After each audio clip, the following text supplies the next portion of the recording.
Hey there, in this video I'm going to walk you through how to use the website LitRPGAdventures.com and give you a functional analysis of the platform. First, let's head over to LitRPGAdventures.com in our web browser.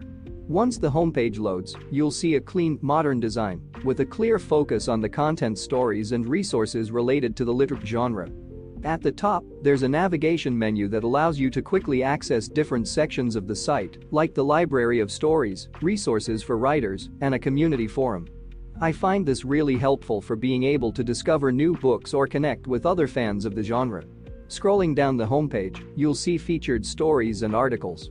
These give you a nice overview of what kind of content you can find on the site. You can click on any of these to dive deeper and read the full pieces. One of the standout features I've found is the robust search functionality. If there's a specific book, author, or topic you're looking for, the search bar at the top makes it easy to find relevant content. The results are nicely organized and give you a preview of what each item is about.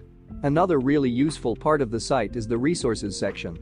Here you'll find writing tips, industry news, and community discussions that are super helpful, especially for aspiring LitRP authors. It's a great way to learn more about the genre and connect with like-minded creators. Overall, I've found LitRPGAdventures.com to be an invaluable hub for discovering new LitRP stories, getting inspired, and networking with other fans of the genre. The intuitive design and wide range of content make it a must-visit site for anyone interested in LitRP. Let me know if you have any other questions.